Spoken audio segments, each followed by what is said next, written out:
programang ito ay sa mga host at mga panauhin lamang. Hindi ito opinyon at pananaw ng himpilan at ng pamunuan ng network. Sa mga balitang pinagpiestahan, natural, may gusto kang sabihin. Sa mga maiinit na usapin, syempre, may nais kang iparating. Magkakaibang saloobin, masinsinang tatalakayin, hugot ng bawat panig, kwelang hihimayin. Kasama ang pinakamasayang tambalan tuwing hapunan, Alvinel Chico at Doris Vigornia. Sugestyon, reaksyon at opinyon.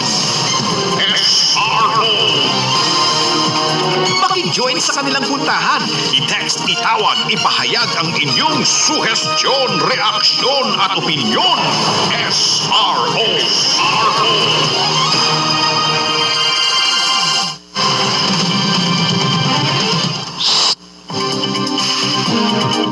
Bakit nagpapasweat?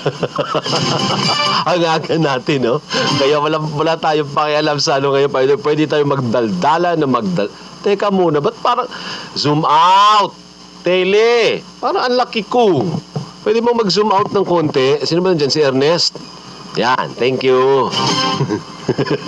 Si Alvin. Hindi naman kita makita. Oo nga, alam ko hindi mo ma-appreciate dahil hindi mo ko nakikita. Si Alvin Olchico po ito. Kasama po natin ang mutya ng masa, Doris Vigornia. Sa bahay niya, kasama si Edward na himbing ang tulo. Ay, sorry. Partner, bumatiin mo na, kakahiya naman. Bumati ka na. Hello, Edward. Hello, partner. Hello sa lahat na nanonood at nakikinig sa atin. Buhay pa kami. Partner, bigla kang kinalmot, ano ka ba? Tutulog yung tao, yung pusa eh. Hindi mabait yan si Edward. Kahit na magulat siya at malimpungatan, hindi yan nangangalmot. Ano lang ginagawa niya? Wala lang, nagugulat lang siya. Gulat me, sabi niya. Vic, nanonood sa atin si Vic Lima, partner, si birthday boy. Vic, wala mo lang bang pakain dito? Nagugutom nga ako. Alas 10 pa tayo. Happy birthday, Vic Lima. Partner, hinanap niya yung pusa. Siguro iusog mo ng konti yung framing mo nang kita yung ulo ni Edward kasi putol siya sa teleradyo. Usog ng putol yung ulo niya. Kaya usog lang ang kita lang yung mataba niyang katawan. Kaya kung pwede mong ipihit ng kapranggot. Teka lang. Ay wala pa na rin. No? Sige. Siguro pihit lang ng konti. Ngayon wala na, hindi na talaga kita. Nag-iba na Anong tatanggalin? Yan. May ginagawa din si Melvin sa harapan ko, partner eh. Kung ano-ano. While on air, ang galing ni Melvin, di ba? Habang nagsasalita ako, may tinanggal na kung ano-ano sa mikropono. Hindi man lang naghingi ng dispensa sa'yo, Hindi, wala lang. Ganyan talaga mga tao ngayon. Kumusta ka na, partner? Nakita mo ba ang video nung miyembro? Pwede ba nating i-play yun? Kanino bang report? Kay Jeff Canoy ata. Nakita mo ba yun? Yung kumakalat sa social media, yung picture ng miyembro ng Akbayan na parang pambuno pa sila doon ng pulis habang nagmimisa, yan Sa Quiapo Church yan, di ba, kahapon? Di ba, Fred, nagmimisa? Narinig ko may kumakantang choir, yan ang punto natin, partner. Sa inyong palagay, tama po ba ang ginawa ng pulis na pagkumpiska ng mga placards nito miyembro ng Akbayan habang nagmimisa dyan sa Quiapo Church? Pero, partner, linawin ko lang pagkakatanda ko doon sa video, kinukuha ng pulis yung mga placards doon sa bag nung isang miyembro ng Akbayan ba? Tama So, ibig sabihin, hindi naman nila yan tinaas ng ganon. Tama? Hindi, pero kahit siguro itinaas, para sa akin debatable kasi wala namang sinabi doon na ibagsak ang gobyerno. Ang sabi lang doon, no to anti-terror law. O ano masama doon? Yun ang posisyon mo eh. Hindi ho ba? Kaya lang, ako lang po yun. Pero mamaya, may kakausapin tayong abogado at yun din po ang ating bunto, 1 minuto, 3-415-2272. Ang tanong natin, sa inyong palagay, tama po ba ang ginawang pagkumpiska ng pulis sa placards po na isang miyembro ng Akbayan sa loob ng simbahan? Anong basihan? Sige nga, ano bang kaso? Anong mali? Hahanap pa sila. Ha?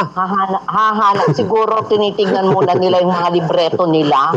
Saan ba na pwedeng ipasok dito yan? Hindi ba pwede, ba? hindi ba pwede maghanap muna bago aresto? Di ba baliktad? Mukhang ibang nangyayari ngayon. Kagaya lang nung nihuli kahapon ng mga taga-Piston, di ba? Yung Piston 5. Naghanap din sila sa libro. Ano ba pwedeng dito siguro pwedeng ipasok ito? Bago nila talaga. Pinakawalan. Tapos parang na ulinigan ko na gusto yatang kasuhan pa rin sila ng pulisya. Oo. Anong kaso? Oo nga eh. Anyway, magko-commercial po muna kami. Agad-agad, Oo, ganyan. partner, kasi dahil maaga naman tayo ngayon, may commercial tayo between 8 to 8:30. Ay, bago mag 8:30.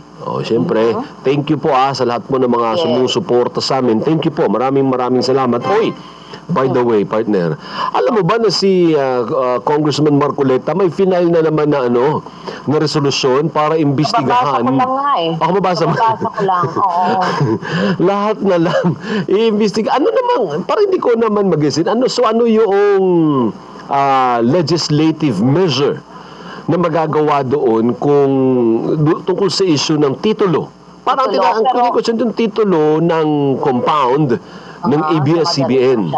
Pero hindi ba dapat ang korte ang nagtatanong niya at kung sakali man ay magre-resolba kung kung tama ba or genuine ba ang iyong titulo? Hindi ba korte gumagawa niyan? Hindi kailangan ba talagang sa Kongreso? Hindi, yung sa akin naman, anong mapapala ng general public? Kasi ang ginagamit po natin dyan, buwis ng tao. Hindi ho ba? So parang anong kabuluhan nun? Yan na bang pinaka-importanting bagay sa buong Pilipinas na kailangan pag-aksayahan ng pera at ng panahon ng Kongreso? Di buwagin na natin ng Department of Justice at lahat po ng korte sa bansa. Kung sa kanila pala lahat dadaan, di para pa yung mga korte natin. O di ako, isang ordinaryong mamamayan, ako ay gusto kong ipasilip. Ay may chismosa akong kapitbahay dito eh. Pwede bang pa-imbestigan o magkaroon ng congressional hearing kung tama ba o hindi yung sinasabi niya about me? Ganun na ba ang system natin ngayon? Grabe Ay nako. Pero hindi po yan yung topic lahat. Nabanggit ko lang dahil kakabasa ko rin nga lang nung resolusyon. Hindi ho ba? Kaya nga merong may tawag dyan partner. Ang tawag? Bulong ko na lang sa iyo. Commercial muna tayo Aba si Sara sabi niya na okay. Laban lang sa rentahan. Duterte? Sino? Sabi mo si Sara? Oo. Sarah Jessica Parker. Akala ko si Sara Geronimo, pwede rin si Sara Duterte, Sarang Hamed Abo, pwede rin. Pwede din. Ako sa'yo. Commercial po muna kami Ako, 6 minutes pala yung una nating bugso, partner. Tama-tama, makakapag-isip kayo. Di ba? Paano ba natin titira? Kasi ang problema nyo po doon sa ginawa ng pulis, hindi ba parang nakakatakot din? Kung may posisyon pala ako, sabihin ko, may placard ako doon sa kotse ko, ibalik ang ABS-CBN. Pwede ba ako hulihin din? Ako may naman, placard iba din naman. ako Oo, ako naman, iba naman ang nakasaad doon sa placard ko. Magkaroon na ng season 2 ang Crash Landing on You. Huliin ba nila ako? Parang bumalik ko si Edward. Parang nalalaginip siya. Parang nakakita ko nanginig-ginig Nakakapanaginip yan ng mga anghel. Ganon? Buti pa si Edward. Paano mo nalaman yun? Wala lang, may nagbulong lang sa akin. Uso naman ng ngayon, di ba, imbentuhan? Oo. Meron nga mga nag-iimbento ng mga kung ano-anong gusto nilang gawin. Naman ang kasalanan ko kung mag-imbento rin ako, di ba? Yes, tama yan, partner. Imbentuhan ang tawag sa gawain yan. Hubert, sabi niya buo na naman ang araw namin ng misis ko doon sa SRO. Tuloy lang po ang laban. Hindi ko pa natuloy yung bati ko kay Vic Lima. Happy birthday sa'yo, Kalbo. Maraming birthday. Uso naman ang lalamog. Pwede mo ako padalahan ng spaghetti. Tony Kakanturing Velasquez ay nagbo-birthday din, partner. Happy Happy birthday. birthday sa iyo, Tony Velasquez. Vic, happy birthday! Ayan, partner, tuloy ang celebration sa bahay. Malamang na gano'n yan, partner. Nagpakain yan dun.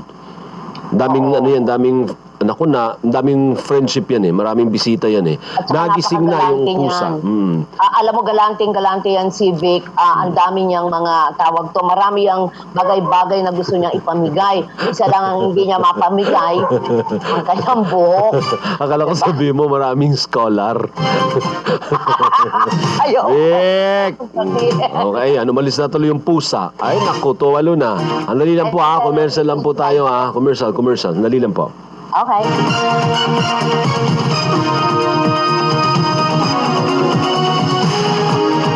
Anong gusto niyang ulam?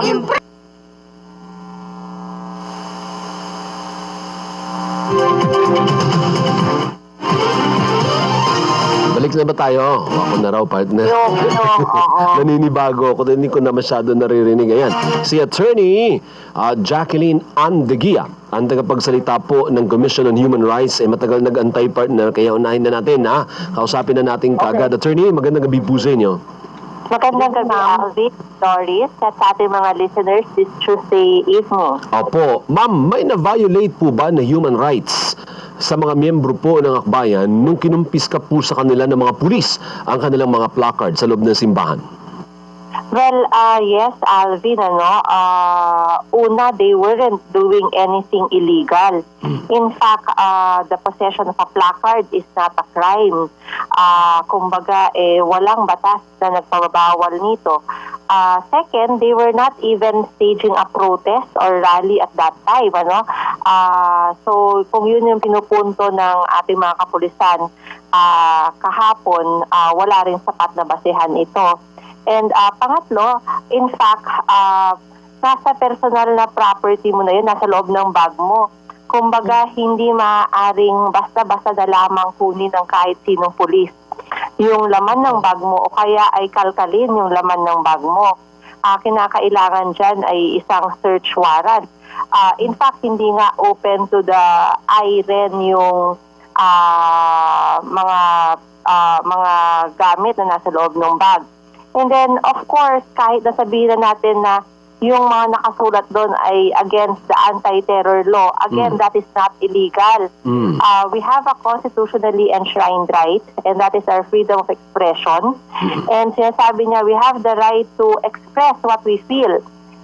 In fact, say for example, we don't agree with something, that's not illegal per se. And at the same time, we also have the right to petition the government for redress of our grievances. Not to overthrow the government, not to destabilize, but constructive feedback is always necessary to improve public service delivery. Opo. Pero ma'am, yung paghawak mo ng ganun, kasi hindi kasi kompleto din yung video, di nakatayo ka ngayon, may misa, pero meron kang hawak dito sa sa harapan mo. Wala ka namang sinisigaw. Habang nagmimisa, may hawak kang ganun. Yan ba'y may paglabag? O wala? Definitely, walang paglabag na ginagawa, walang batas na kinokontra or nilabag yung tao, no? Walang nagsasabing bawal kang maghawak ng placard. Wala rin nagsasabing bawal kang may possession ng any placard. Kumbaga, constitutionally enshrined right yung freedom of expression at saka yung freedom to petition the government for redress of grievances. And wala ring seditious or subversive or illegal yung laman ng placard. So wala talagang sapat na basihan para kumpiskahin yung placard. So Sige, ma'am, partner. yung ibig niyo sabihin, kasi kita naman po sa video na talagang kinalkal doon sa bag niya, kung meron pong dapat makasuhan, yung po mga pulis. Well, yes, no, kasi sila yung nag-intrude into your personal property. Sila yung nag-violate ng right to privacy mo at saka yung right to be secure of the person. Hindi dapat basta-basta ginagawa iyan. So, kumbaga, kailangan nga ng search warrant niyan, para tignan yung, at saka yung consent mo para buklatin nila yung laman ng iyong bag. Pero paano kung ang simbahan mismo ang nagreklamo sa pulis? Kasi parang yun ang pinalilitaw, partner ng BNP na ay tumawag sa amin na may nagpapakita ng mga placards doon at namimigay ng mga pulyetos. Paano kung na-offend? Di ba parang binastos ang banal na misa at ang simbahan mismo kung nandun ka nakatayo na parang may elemento ng protesta ang iyong placard?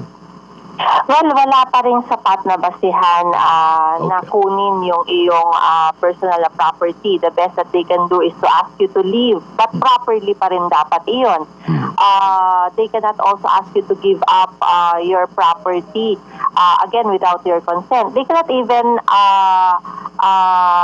tell you to or force you yung nang wala naman silang strong evidence na nagdi-disrupt ka or potentially dangerous ka. Wala naman doon. Yes. So sa makatuwid, kahit yan ay totoong isinumbong ng simbahan, ng parokya, ng pare, hindi pa rin dapat ganon ang naging actuation ng pulis. Tama ba? Yes, because no crime was being committed. They could have talked to them properly, asked them to step out, and they could have engaged the protesters into a dialogue na lang. Kesa naman yung biglang binulatlat yung bag at kinonfiscate yung laman ng bag. So ma'am, sa ganyan pong pagkilos ng pulisya, anong klaseng mensahe ang ibinibigay sa atin lahat? Well, it sends a chilling effect, nakakatakot na biglaan na lang pwedeng kunin yung kagamitan mo. Hindi mo alam kung ano yung krimen na nalabag mo. Hindi naman siya krimen. Yun pa yung mas nakakatakot siya. So, it sends a chilling message or effect to the public. So anong remedyo, attorney? Nung mamang yun, di ba, mama yan, nakikita nyo sa video, no? Anong remedyo niya? Pupunta ba yung, kasi pupunta sila sa Commission on Human Rights. O anong mapapala niya dyan ngayon sa inyong opisina? Pwede ba kayong magpataw ng parusa? O hindi? Idideklara nyo lang na may paglabag sa kanyang karapatang pantao. Well, that's right, Alvin. We're not a court, we cannot impose penalties or punishments. But what we can do is to conduct investigation or assist in the filing of a case. Dito, we can file a case against the policeman. There was an intrusion into the private property and the right to be secure of the person. So, proper charges can be filed against them, admin and criminal. Ayan. Pero pagka yun po mga na perwisyo, yung may dala pong mga placard, sila mismo, dapat bang mag-file muna sila ng kaso bago kayo kumilos o sabay-sabay na yan? Hindi na kinakailangang mag-file pa sila ng reklamo. Na-monitor natin ito kahapon at dinirektahan natin yung ating regional office sa NCR na magsagawa ng investigasyon. And kami rin ay susulat sa pamunuan ng Philippine National Police para tawagin yung pansin nila and to remind them that they have an obligation to uphold human rights at to uphold laws. Being law enforcers, they have to follow the rule of law. And dito, hindi sila nakasandal sa batas. So, i-remind natin iyan sa kanila. At yun nga, doon sa investigasyon na sasagawa natin, importante dyan yung pananagutan. We don't want this to continue. There was an admission from the police that there were some irregularities. The SOJ has also spoken. He said that it was highly irregular for the policemen to have seized the belongings and the placards of the persons doon sa loob ng church, kasi nga, there was no crime being committed. Parang partner, ay sige partner, go, tapusin mo. Hindi, isa lang, ano po ang possible na mga parusa ang kakaharapin po ng mga polis na involved po dito sa insidenteng ito? Well, test yung nangyari doon sa pagkuha ng gamit. Tapos, yung abuse of authority ay meron rin sa kanila. Tapos, yung admin cases na maaaring isampa against them. Okay. Attorney, thank you po. Maraming salamat po sa oras niyo, attorney. Thank you very much. Salamat Hello kayo. Stay safe. Si Attorney Jacqueline Kasi- Ann de Guia po yan, ang tagapagsalita ng Commission on Human Rights. Partner, may isa pa tayong abogado na nasa linya din kasi po Okay. pwede din pong mangyari sa inyo yan eh. Lalong-lalo na po yung mga aktibo po sa social media at yung mga mulat ang mata sa mga pagmamalabis na ginagawa po ng mga miyembro ng otoridad. Kasi marami yan, partner, na minsan yung nagpapatupad ng batas, parang hindi naman siya sure, kagaya nung kinover mo yung mga driver, yung sa may circle. Oo. O talagang, ano bang violation ito? Hindi naman nila, ano nga ba, may violation ba pag may bit-bit kang placard? O hahanapin pa muna kung anong violation? Hahanapin muna, parang gano'n na nangyayari ngayon. Parang aresto muna, saka na natin tignan kung ano ang violation mo, saka ka na magpaliwanag. Parang may malino. Parang Parang mali. Sabi ni Attorney Ralph Kalinisan, sabi niya, boss, kaka-appoint ko lang bilang Executive Officer ng People's Law Enforcement Board ng Quezon City. Ay, saan man nangyari yun? Hindi, Maynila pala nangyari yun. Ano? Pero ito, QC siya. Ang mga abusadong pulis ay maaaring isumbong dito. Hindi alam ng tao na may ganitong klase opisina. Saan Pleb, pala partner, yan? pleb. Alam ko to kasi nung nasa probinsya ako, nako-cover ko yung in-charge dyan eh. Maaaring magpataw ng suspension, withdrawal ng salaries or privileges, or dismissal sa pulis. Ang pleb, kailangan lang may magsumbong. Kasi kailangan magsumbong doon, ha? Partner, nasa linya din natin si Attorney Dino De Leon ng Free Legal Assistance Group. Attorney, magandang gabi po sa inyo. Good evening, Panyero. Opo. Ay, nakita niyo po yung nangyari po doon sa miyembro ng Akbayan. Ano po? Bilang abogado po, ano na nakikita ninyo? Ano ba? May violation yung pulis? O wala naman? Yung sa akbayan, yung sinasabi natin, yung pumasok sa simbahan. Opo. Opo. Oo. Well, malaking-malaki ang, napaka-obvious naman na wala namang nilalabag na batas. Yung miyembro ng akbayan na nasa loob ng Quiapo Church nung mga oras na yun. No? Kasi ang mere possession of placards or protest paraphernalia, it's actually perfectly allowed under the law. And of course, guaranteed, in fact, hindi lang allowed, guaranteed by our constitution ng ating saligang batas na pwede yan. So, siguro we have to remind our police officers na hindi sila pwedeng umaresto kung wala namang violation na nakikita, sabi mo nga kanina, no? And ang sinumpaan nila ay ipatupad ang saligang batas, hindi protektahan lamang ang nasa kapangyarihan. Opo. So I think it's very the police officers should be reminded of this duty, no? Hindi naman nila kailangan protektahan ng gobyerno, in fact, ang kailangan na protektahan ay ang saligang batas at ipatupad ang batas at ang mga tao. Opo. So malinaw na wala. Opo. Walang violation yung nasa simbahan na may dalang placard, no? At saka mga protestor. Opo, pero himayin natin, Attorney Dino, kasi kayo nga po abogado, no po, sabi nyo, yung mere possession, wala tayong problema. But, kasi hindi lang mere possession ng issue eh. Ang ginawa kasi, hinawakan at inangat ng konti, ng bahagya. O di hindi lang mere possession yun, parang display na yun. May elemento na display. May problemang legal po ba dun o wala pa rin? Kahit i-display mo. Sa aking pananaw, wala pa rin. Wala pa rin. Kasi kung Okay. i-display mo lang naman yun sa simbahan, kung wala namang complainant, kasi ang crime is the disruption siguro of worship.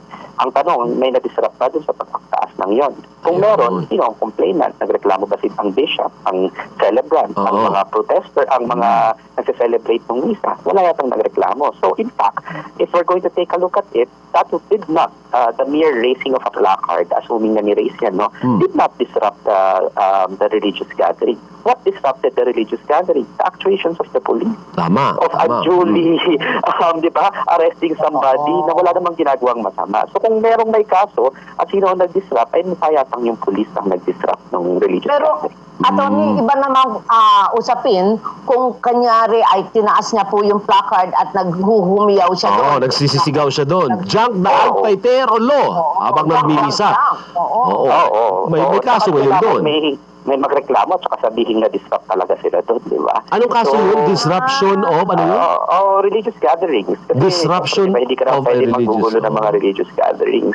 Yes, Nasa yes. revised penal code yan. Pero kung nataas ka lang, hindi naman na-disrupt, tapos ikaw ang hinuli. Kasi nakakatuwa nun, sabi ni ng Manila Police District Chief is, bakit daw? Nagdala ka pa. Di ba? Nagdala ka pa dun sa loob ng simbahan kasi namang iniwan mo na lang sa kotse. So baka daw, ang police gusto raw i-preserve yung sanctity ng mass. Di ba? Yun ang sabi ng Manila Police Chief Una, hindi naman trabaho ng police siya na i-preserve yung sanctity ng mass, no? Ang trabaho nila ay hulihin kung merong ginagawang krimen.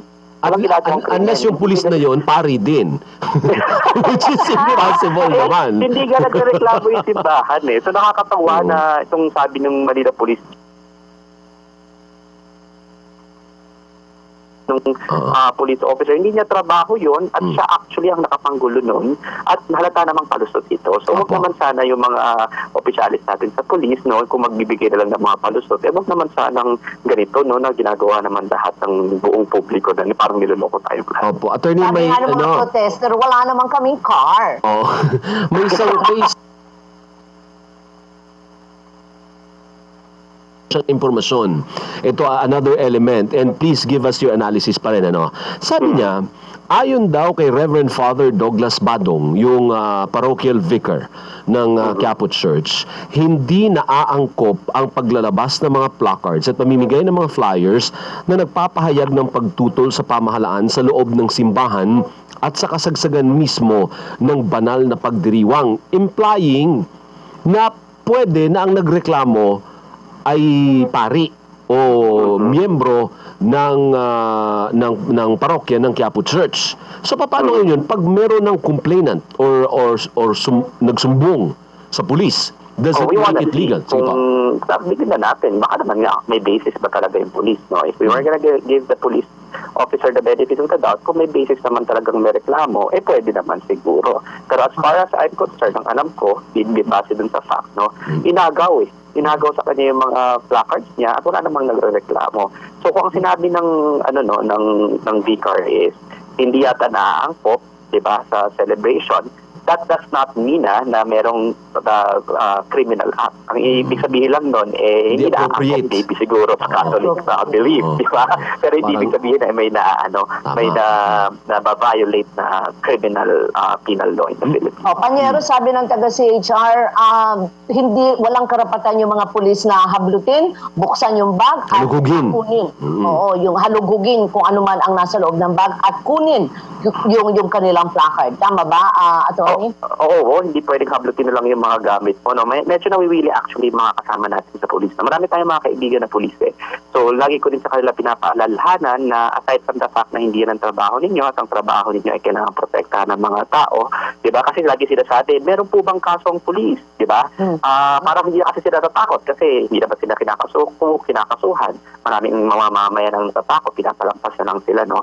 Pero I think the police officer should also be reminded na ang kanilang crimes na ginagawa pagka nagpa-violate sila ng human rights, hindi nagpe-prescribe yan. Ibig sabihin, kung malakas ang loob nila ngayon dahil sa sinasabing anti-terror law or pinapabayaan sila ng gobyerno ngayon, no?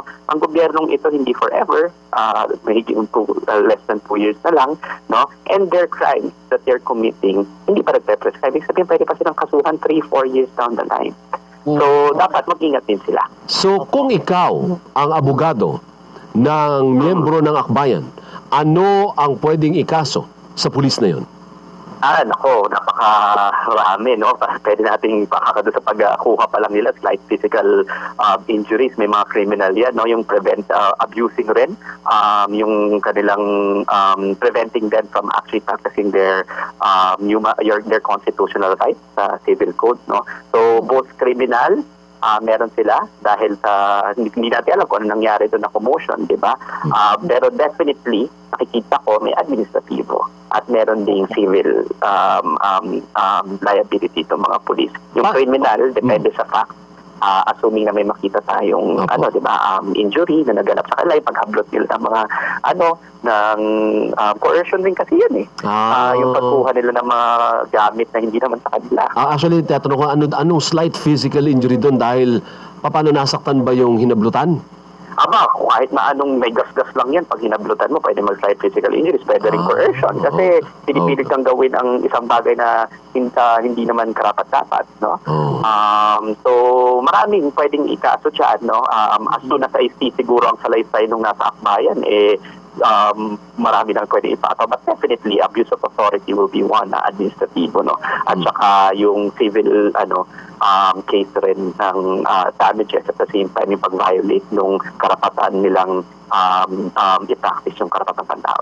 Partner, naalala mo, ay sige, ikaw muna. Ay, okay, hindi, magwa-wind up na ba tayo kay Hindi. May example pa ako ibibigay. Pero sige, ikaw muna. Ako naman gusto ko na lang agad makuha ang advice ng isang abogado. Kunyari ako isang tao, kahit hindi sa simbahan, may lumapit sa akin na pulis na, teka lang, tingnan ko yan nasa anong laman ng bag mong ganyan. Ano ang pwede kong gawin?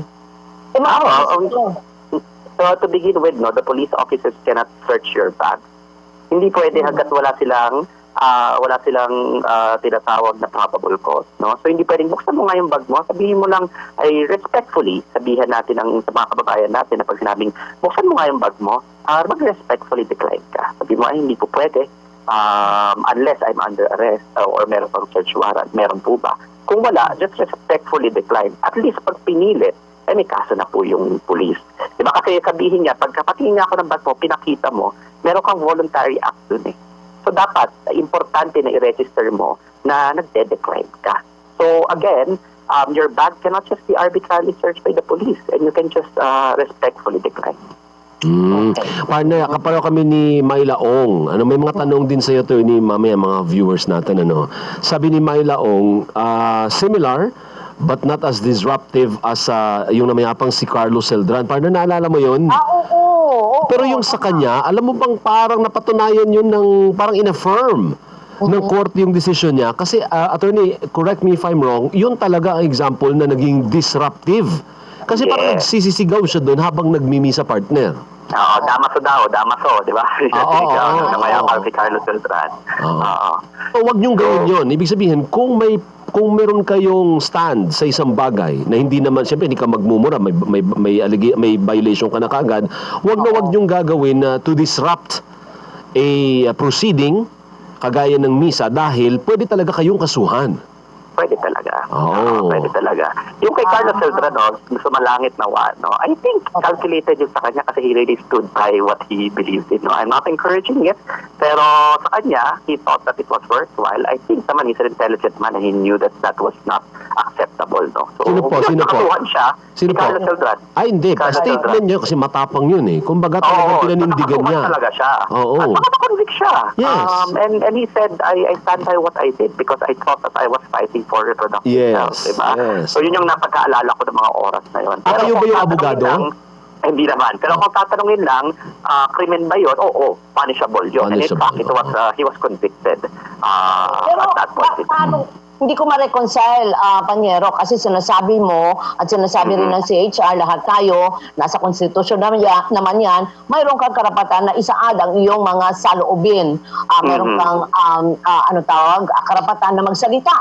Hindi, tama yun. Pero wag mo namang wala kang karapatan na i-disrupt ang isang proceeding. Oo, may karapatan ka. Pero wala kang karapatan na sirain ang isang sagradong seremonya. Yun ata naging violation niya. Ano yan very reconcilable yan, no? You have every one of us, meron naman tayong karapatan, no? Pero sabi nila, your right stops the moment that you're encroaching on somebody else's right. May karapatan rin kasi mga taong yun to celebrate a solemn mass, to practice their religion.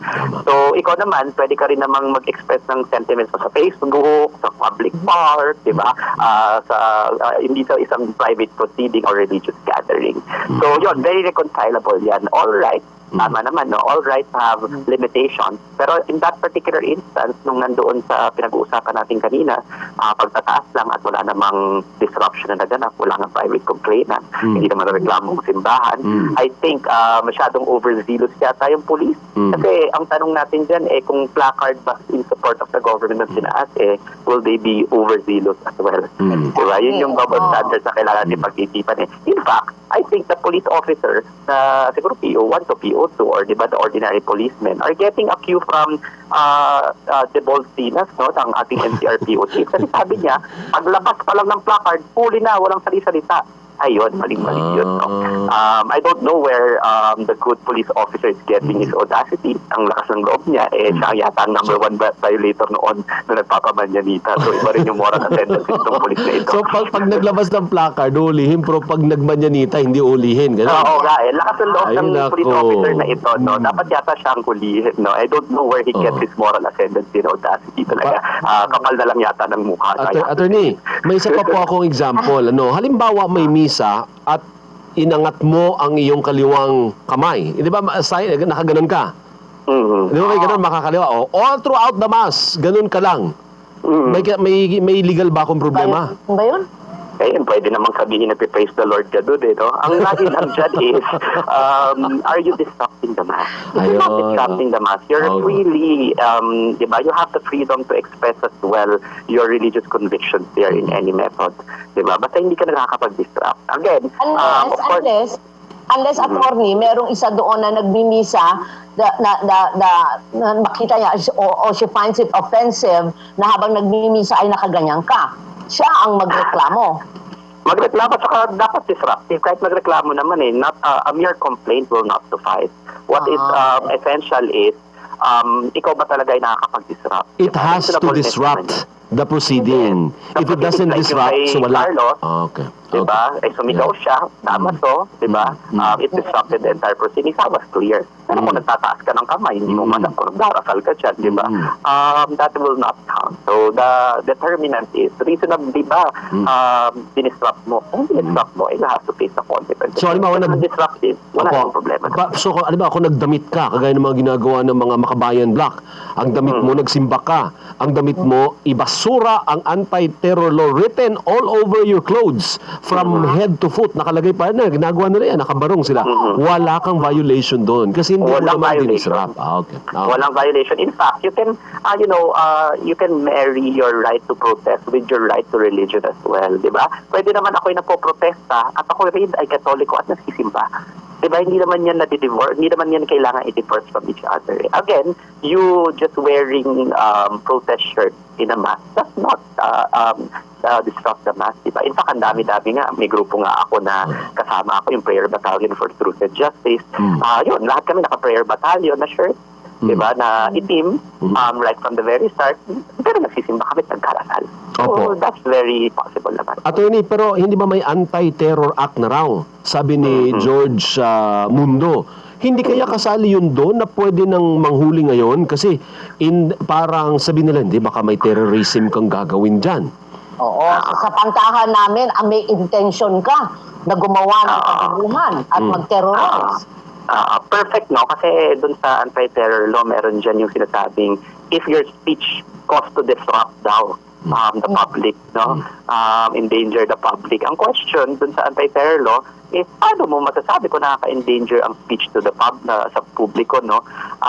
Yan siguro yung sinasabi nila. Pero yung paghuhuli ng mga pulis, siguro hindi pa yun yung basis ng anti-terror law. Kasi sa anti-terror law, pagka disruptive ka at tinag ka na terorista, kailangan pang i-authorize ng anti-terror ATC, Anti-Terrorism Council, diba? So, mga idideklara ka pa ng council as a terrorist. Okay. I think ang provision nila dito is supposedly the revised penal code, siguro yung ordinary penal laws natin, pero tama nga sinabi nyo kanina, ngayon kasi ang nangyayari sa mga pulis, sana kalalahanan natin yung mga pulis kasi nasisira sila, and dami na mga mabait na pulis, no, na hindi pwedeng kutob mo lang, may krimen at hindi mo sure, tapos manguhuli ka na lang. In fact, part ng professionals yan ang mga pulis, you are professionals, no? You are agents of the state. Ibig sabihin, dapat well-trained kayo at sigurado ka dapat sa may krimen bago ka manghuli. Hindi yung huli muna, bahala na si Batman, pagdating sa presinto, wala naman pala. Pwede ka po ng illegal arrest. Oo. Diba, pwede ka katuwa ng illegal arrest. Marami lang sa inyo napapalampas ngayon, pero it's not gonna be forever na mapapalampas kayo, no? May kunyari, ako makuhang abogado at ang kliyente is determined to vindicate his rights.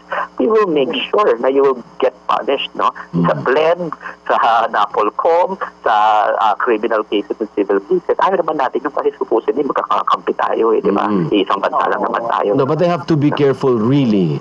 Kasi pwede talaga silang resbakan. Hindi nila pwedeng ituro yung superior. Hindi inuturo inutusan ako ni Kernel o hindi. Kahit alam niyo siyang po. PO1 lagot. Alvin, alam mo kwento ko lang, no? Meron akong kliyente doon sa Makati nung nagkahulihan sa Makati, naalala ninyo? Yung daw, nasa bar daw sila, 5 o'clock, hinuli nila ng pulis, tandaan sila. So, at around 12 o'clock, binibisita namin ang kliyente namin sa gabi. Sabi namin sa kanya, bibisitahin namin. Dapat may karapatan kami bisitahin kasi abogado kami. Sabi ng pulis, sabi ng COP namin, hindi pwede. Sabi niya, ayaw talaga. Sabi ko sa kanya, alam mo, pakasukin mo na lang kami kasi pagka nagkakasuhan, ikaw makakasuhan, tapos pag tinanong yung COP mo, sabi ng COP mo, wala akong sinabing ganyan. Ikaw lang makakasuhan. Ako ilalaglag siya. Lalaglag Walang choice yun. Ilalaglag talaga yun. Kasi ikaw naman ang hindi nagpapasok, sabihin ng pulis, ng boss mo, wala akong sinabi. So, yung mga kasama nating pulis na mas mabababa ang rango, have to be careful too. Ang kailangan yung isipin, legal ba ang ginagawa ko? Tama ba ang ginagawa ko? Hindi lang yung sunod ng utos. Kasi ang trabaho mo, hindi sumunod lamang ng utos. Ang trabaho mo, ipatupad ang batas. Ayan. May isa pang anggulo. Yung mga kaso laban sa mga pulis na nagkakamali o nag-illegal arrest, nagpo-prosper ba yan? Kasi di ba ang mga tao natatakot, teka lang, baka arrest, baka nakulitin, wag na lang, kalimutan na lang natin, forgive and forget.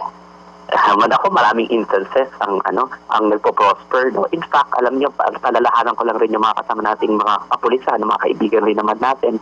At ang administrative case, substantial evidence lang yan. Ibig sabihin, any evidence that can support a conclusion, ha?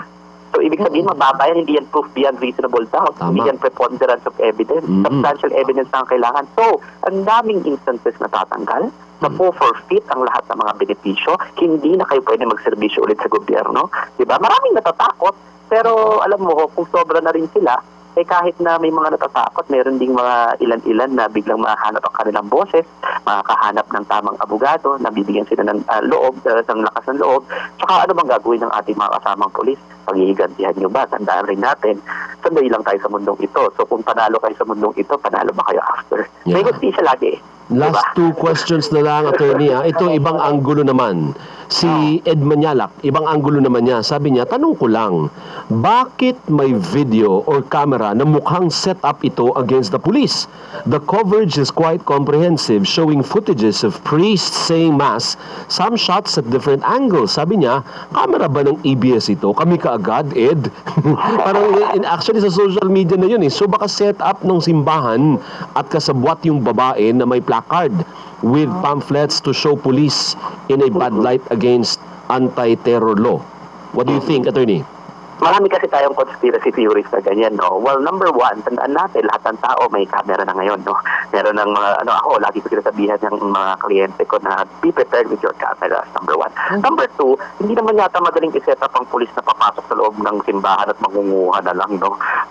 Kung na-set up man siya as a professional, mukha yatang may mali sa training niya. Number three, kung yun ang depensa ng pulis, let's allow him to actually defend himself in the proper forum pag may kaso, no? So, pwede naman yung depensa yun. Pakinggan natin kung mapagkakatiwalaan nga ba talaga. Pero, kahit na-set up, hindi pa rin tama eh. Oo, tama. Oo. It doesn't make it correct or wrong. It doesn't make it correct. Wrong pa rin yung set up or walang set up. Mali pa rin ang kanyang ginawa. Parang operation, di ba? Bibili ka ng droga, bumili ka ng droga, mali yun eh. Set up yun, sa totoo lang, ang bypass operation, set up yun ng NBI operatives. Kung na-set up yung police, gumawa pa rin siya ng mali. Mali pa rin yun. Correct. Tama. Thank you, attorney, for answering that question. Sabi ni Cesar Abaricia, respeto lang. House of God yun eh. House of worship. Daming lugar eh. Bakit doon pa? Pero yun, more yun sa moral at appropriateness, not on the legal. Tama? Correct. Yung legal sa House of God. Sige na, go ahead. Hindi, pagkaklaro lang kasi meron yung nag-tweet ka mo or nag-text na sinabi na parang setup nga at camera daw ba ng ABS. Hindi, nagtatanong lang siya. Nagtatanong lang naman. Hindi ako sigurado masyado pero ang dinig ko, kasi merong mga nag-celebrate ng misa para nga doon sa zona. Kaya merong misa doon sa Quiapo Church. Kaya yata natin kinover. Ito naman si Arnold, kaya may camera because Senator Risa will do a press conference dapat after the mass. Pero naudlot due to the incident. Sabi ni Pero saka- Arnold A. Okay. Saka normal naman, may camera o wala. Ang question naman is, tama ba yung ginawa ng pulis eh? Di ba? Kung may camera o wala, Babalik pa rin tayo doon. Oo. Okay. Anyway, okay ka na, partner. Attorney, thank you. Maraming salamat po. At nabigyan nyo kami ng mga tips. Thank you. Thank you po. Thank you very much, Red, no? Alvin, saka Doris, saka Salamat. mga nakikinig sa inyo. Thank you. Okay, si Salamat. Attorney Dino De Leon ng Free Legal Assistance Group. So baka kayo po, di ba sabi ko, makamulat, ang partner, maraming mulat. Magbibit-bit ng placard. O sabi ni Correct. attorney, wala naman silang karapatan na nahulihin ka or ablutin or kukunin. Wag nyo lang po ilagay doon na ibagsak. Mga ganon. Kasi baka pwedeng sabihin nga yun, seditious ka. Oo, alalahanin natin yung anti-terror law, anti-terror act. Kaya lang, partner, ang liwanagin ko lang, kasi kahapon meron ako isang abogado, yung abogado ng Piston 5, sinabi niya, hindi pa yan pasok doon sa anti-terror law act, kasi hindi pa binababa ang IRR, ang Implementing Rules and Regulations ng Anti-Terror Act. Kaya hindi natin alam ano ba ang sakop at hindi sakop ng batas na ito sa panghuhuli ng mga pulis at papaano yung red tagging nila or whatever, yung mga ganyan. Binanggit nga niya, partner, unang-una, wala pa pong council. Kasi under that law, yung sinasabi mong batas, yung Anti-Terror Act, may council na magdedeklara sa'yo as a terrorist or terrorist group. So wala pang ganun eh. So which means, hindi mo ngayon siya pwedeng sabihin na terorista siya kasi wala pa naman deklarasyon. Sino magsasabi ngayon na terorista siya? Wala. O kasi wala pa Ay, nga wala ko nga, IRR. partner. Papasok yan doon sa IRR na dapat ibaba nila. Correct. Tama. Hindi, Wala nakalagay pa din hanggang talaga sa ngayon. batas na magkakaroon nga ng council. Correct, So the correct. fact na hindi pa nabubuo yung council, o di wala pa Wala silang pa. nadideklara kung sino nga yung terrorist o hindi. Sabi ni Kaya nga, Richard, sige. Yung kunyari, bigla may pulis na lumapit sa'yo at sabihin, oy, ang pangit ng bag mo, alika o aarestuhin kita. Hindi ho tama. Hindi naman obra yun. Hindi Oo. obra. Hindi natin nakuha pala, partner, Siguro kung meron naman sa social media po, pag meron mga abogado na nagpo-post, kung sakaling kayo po ay arestuhin bigla, wala namang search warrant, walang warrant of arrest, walang whatever, at sa palagay ninyo ay hindi tama ang pagkaka-apprehend sa inyo, meron kayong mga hotline na pwedeng tawagan. Mga abogado po yan, grupo ng mga abogado. Oo, yan po kasi ang mahirap kung ang mga pinuno o yung mas mataas sa kanila ay gumagawa din ng mga bagay na parang, teka muna, borderline, parang hindi yan kasakop ng kapangyarihan mo eh. Lumalakas din ang loob nila na gumawa ng mga kalokohan kung yung nasa taas, yung nasa taas, pinupuri pa nga eh. Dinidepensahan pa nga eh. Oh, di ba? Kulang na lang bigyan sabitan ng 10 toneladang medalya. Ang galing mo, ang husay mo. Di ba? Yung ganon. Kaya ang hirap din talaga. Tapos, I think hindi rin nakakascade ng mabuti sa mga enforcement, tama ba? So, mga enforcers, law enforcers, kung ano ang pwede at hindi nila pwedeng gawin. Pero hindi dapat. Kasi Hindi dapat. tama si attorney, pag kinasuhan ka at nilaglag ka ng superior mo, wala ka, ikaw, sabihin na wala akong sinabi dyan. Nagbidabidahan yan, o patay ka, laglag ka ngayon. Ikaw ang mabubulok sa kulungan, hindi yung superior. Kaya yun ang pakatandaan nyo rin. Dapat, yun lang tama talaga. At kung ano ang naaayon sa batas at mandato ninyo bilang police enforcer or law enforcer. Amen? Kaya dapat din silang mag-aral. Dapat silang mag-aral, hindi yung parang robot lang na didiktahan, di ba? Correct. Pwede namang respectfully analyze kung ang order ba ay lawful o hindi, di ba? Sana kinausap ng pulis sa labas ng simbahan, sabi ni Richard Merck. But why raise up the placards facing the altar during the mass? No offense to anyone, just a bystander. Actually, may tanong doon, may question doon on the appropriateness. Pero wala doon sa usapin legal kasi walang illegal doon. So ngayon, ang question doon, moral. Diba? Tama ba? Moral ba? Oo, moral ba ang ginawa mong pag-alsa ng placard habang nasa misa? Pero walang illegal, hindi illegal. O, partner? Si Roberto ng Mandaluyong sabi nga kung ito ay ginawa ng dalawang pulis na ito sa loob ng banal na misa, bastos sila. Yan. Bilang Katoliko, ang sakramento ng banal na misa ay ang pinakamataas na uri ng aming pagdarasal. Hindi nyo man lamang pinatapos ang misa. Kung may bitbit man sila na ayaw nyo, nasa loob sila ng misa. Hindi nyo jurisdiction ang misa. Oo, tama. Ang pinakatodo mong maipupuna dun sa mga taga-anak bayan, pinakatodo na partner pagiging bastos. Kung talagang ganun man ang nararamdaman ng simbahan, di ba? Pero hindi mo sila pwedeng hulihin o pagkukumpiskahin yung kanilang gamit dahil karapatan nga nila yun, di ba? Correct. Oo. Kung ano man, na-offend mo yung religious sensibilities, hindi lamang ng mga pare, ng kura, paroko, kundi pati yung ibang nandoon sa misa. Kasi religious ano po yan, so siyempre hindi tayo dapat nagsasapawan ng ating mga karapatan doon. Ang tama ba pagkakasabi ko, partner?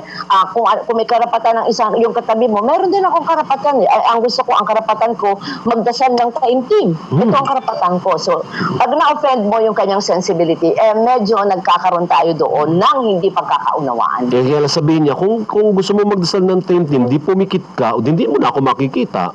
O anong disruption dyan? Di sasabihin ko lang sa kanya, sasabihin naman nung na-disrupt yung pagdarasal, please leave. Please leave, bro. Bro. Sabi ni Jay Salonga, di ba jurisdiction ng simbahan, kung magre-reklamo sila bago umakto ang pulis, hindi dyan pinapalabas nga, may tumawag sa pulis. Yun ang pinapalabas. May tumawag sa pulis, kaya nandun ang pulis na nirereklamo ng simbahan. Okay, go. Correct. Si Riza ng QC, kahit na hindi bawal ang magdala ng placard sa loob ng simbahan, ito ay pagpakita ng di pagrespeto sa Diyos. Tama. Yan. May mga ganyan talaga na mga saloobin din. Hindi, tama din naman yun. Pero sa aspetong moral nga po yun. Ang pinag-uusapan naman natin sa aspetong legal, kung tama ba ang ginawa ng pulis. Sa aspetong moral, kasi ang moralidad, subjective eh. Di ba pa na, pwede nga na ang level ng moralidad mo hanggang dito, yung isa naman nag-uumapaw. Subjective kasi ang moralidad. Hindi ho ba? At saka sabihin lang sa'yo, hiyang-hiya naman ako sa moralidad mo.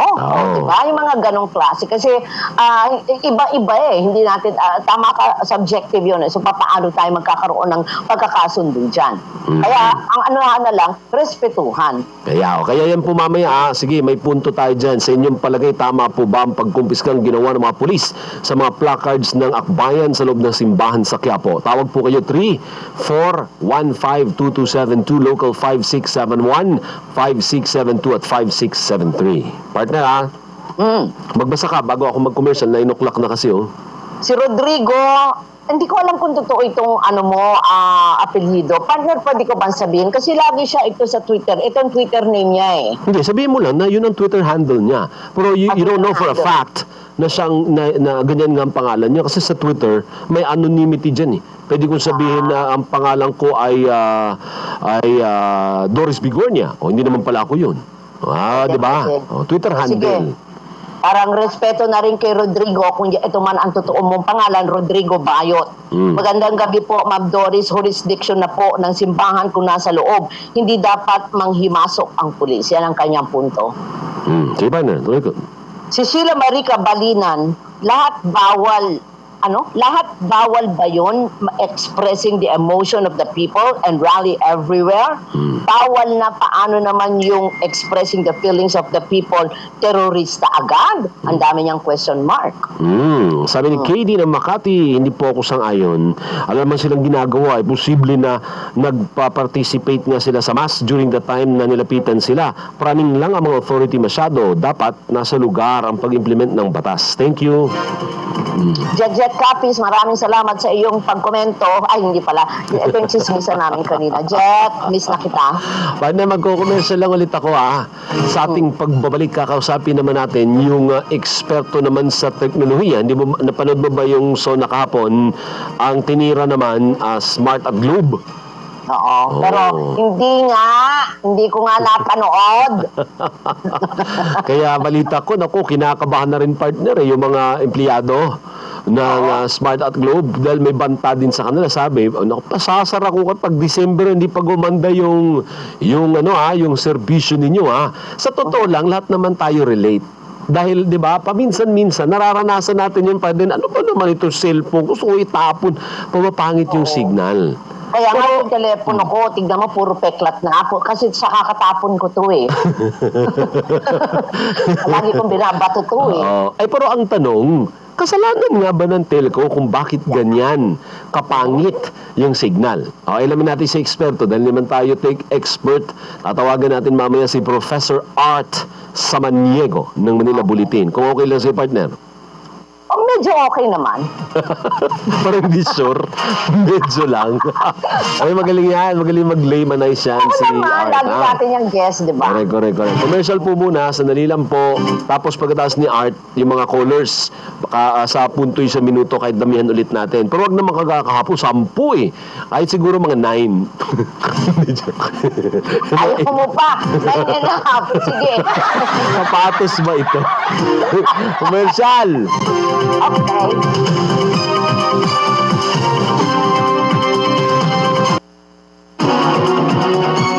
And we're back, partner. Magbasa habang wala pa si Professor. Si Professor X wala pa. Magbasa muna tayo ng mga text. Ang daming nagre-reaction. Actually, parang hati, Parang meron nagsasabi na hindi. Kasi kabastusan yan Kabastusan yan pati ba naman dyan sa loob ng misa magrarally. Tama din yun. Kahit ako mababastos din ako. Pero pinag-uusapan natin kung legal ba. Both sides, at saka both sides partner nagsasabi, bastos on the part of the police, bastos din on the part of the protesters. Tama, pero ang tanong nga natin is, legal ba yun? Diba? Yun ang mas importante. Anyway, mag-radio patrol reports daw pala tayo. Meron na naman. Ako ba mauna? Ayoko munang tawagin yung dalawa na yan.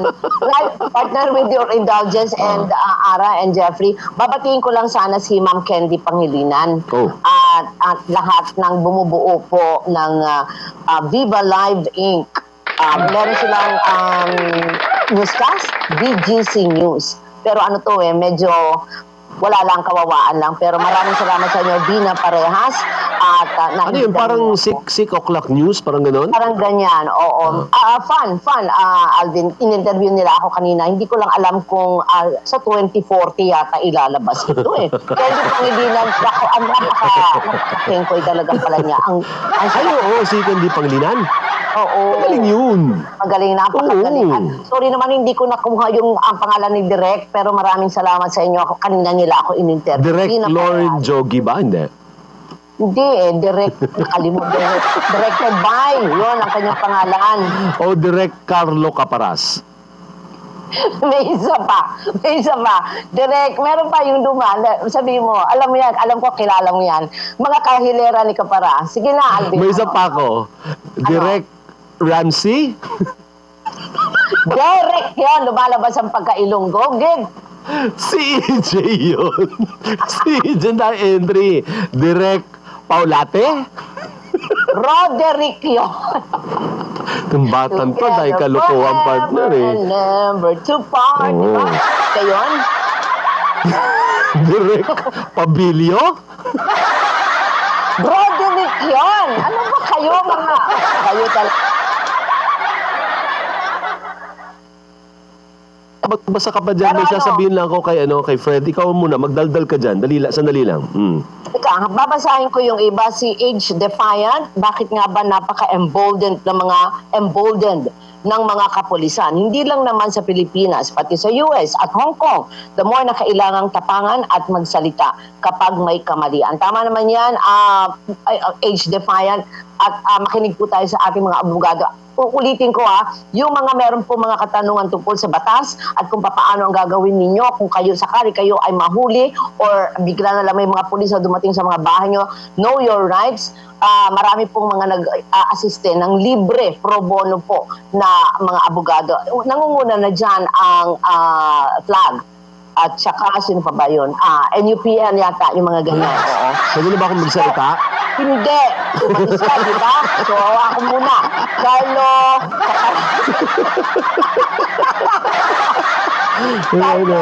Etchemani. Oo, darating din ang takdang panahon na muling liliwanag ang silangan at tuluyang babagsak ang maitim na ulap patungong kanluran.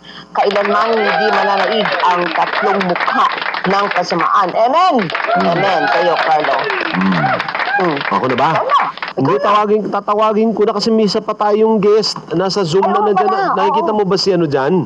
Nakikita mo si Art sa Zoom? Oo, ayan na, nandun Oh, siya. bago si Art, sandali lang Art kasi nandyan yung Radyo Patrol eh. Radyo Patrol 41, Jeffrey Arnaiz. Go, Jeff!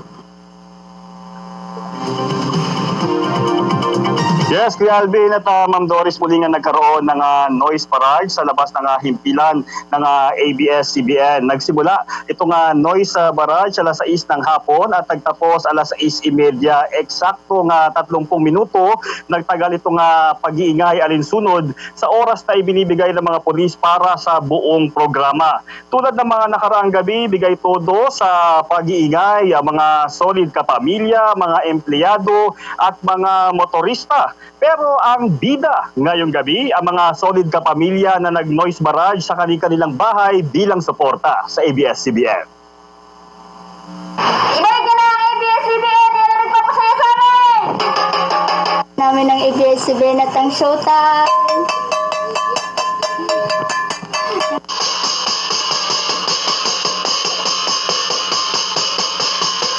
Gusto namin ang ABS-CBN! Balikan na ang Cardo at saka Showtime! Go na!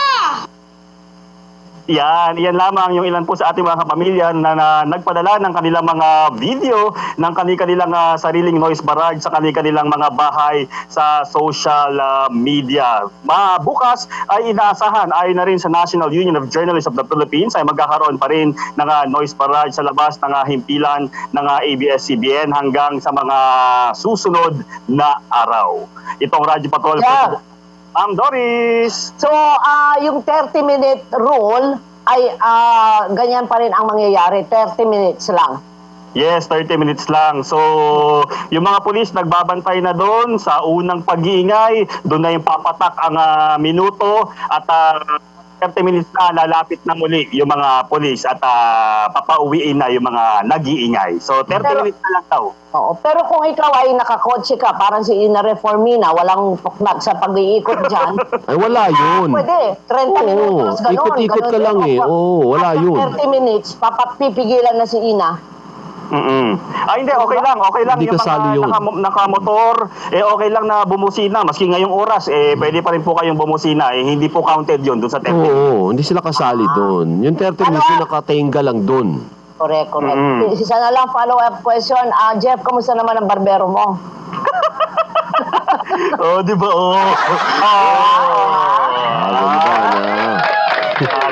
Dupe. Tapos Kasi yung dalawa. Thank you, Jeff.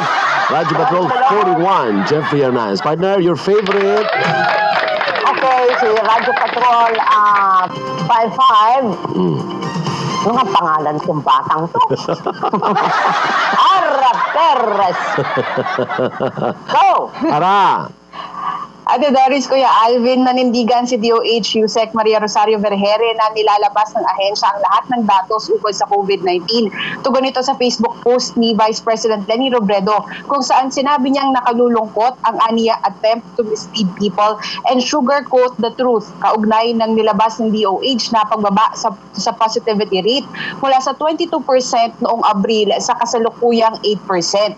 Ayon kay Robredo, ang binanggit na 22% na positivity rate ay naitala para lamang noong April 3 at hindi ito yung average positivity rate noong buwan ng Abril. Dagdag niya, mahigit 2,000 test lamang ang nagawa noong April 3 kaya talagang mataas ang magiging percentage. Paliwanag ni Vergere, April 3 nga nang makapagtala ang DOH ng 22.19% positivity rate habang 10.9% ang cumulative positivity rate as of April 3. Noong July 23, 12.1% naman ang positivity rate at 8.8% ang cumulative positivity rate as of July 23.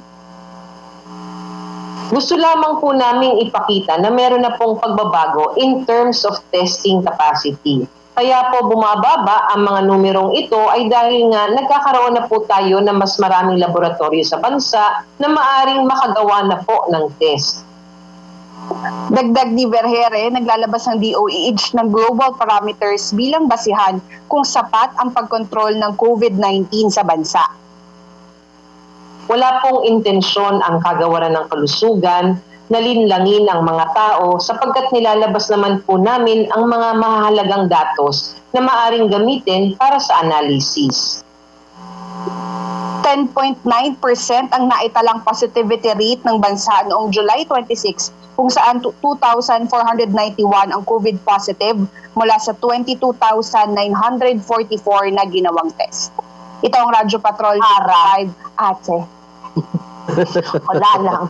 Ikaw, ang gusto ko lang malaman. Partner, makapal yung eyeshadow niya. Kapal ba? Hindi pantay. Kapal. Ganon. Sige, Kasi bukas. pag naglalagay ka eyeshadow, buksan mo yung ilaw. Hindi. Tanungin ko lang sa harap ng mga sitwasyon natin sa bansa, sa personal mo, ano ang positivity rate mo, Ara? Positivity rate ko? Nagbabago din kada araw. Actually, hindi ko maintindihan yun, yung mga positivity rate na yan. Oh, by the way, Ara, yaman din lang yan ang istorya mo. Naungusan na ba natin yung China today sa bilang ng mga positive sa COVID? Hindi pa, kuya.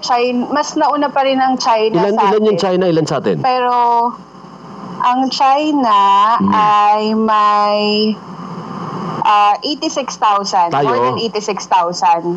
Tayo? Tayo, 82,000 pa kasi dito. Pero 83,000 plus na. O, di 3,000 na lang. Pangalawa tayo? Konti na lang. Oo. After China, una sa atin, tapos Kazakhstan, 84,000, more than 84,000. Tapos Tayo. Philippines, more than 83,000. Yes, kuya. Nasa 28, pang 28. So, malapit na tayong maging top-notcher. Sadly. Pero wag naman sana. Ang una pa rin ay US with more than 4 million. Hindi, sa Asia lang. Sa Asia sa lang. Asia. Oo.